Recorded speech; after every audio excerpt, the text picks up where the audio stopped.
Il aurait eu 88 ans ce dimanche 12 novembre.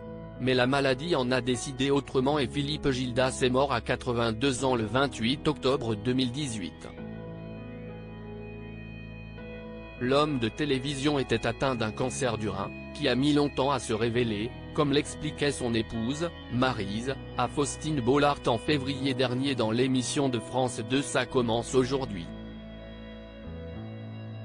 En effet, un an auparavant, le couple voyageait en Tanzanie quand Maryse a remarqué que son mari semblait fatigué et qu'il avait maigri.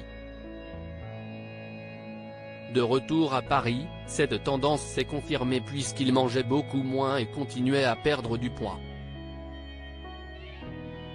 Même s'il n'avait mal nulle part, Philippe Gildas est parti faire des examens à la demande de son épouse et le verdict est tombé.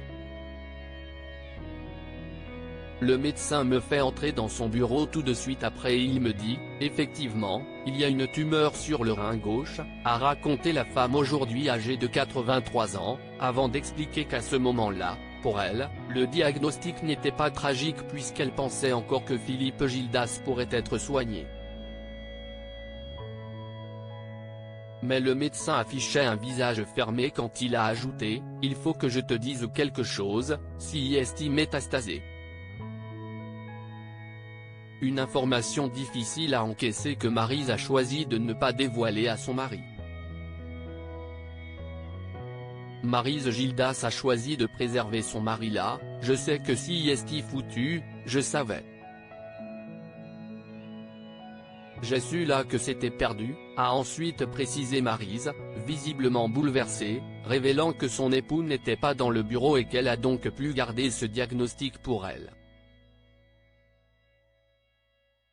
Si elle a choisi de ne pas prévenir Philippe Gildas de son état, c'est pour deux raisons. Il ne souffrait pas et, malheureusement, à cette époque, il n'était plus lucide. Ce n'est pas Alzheimer, mais CIST pratiquement la même chose, les métastases ont fait que.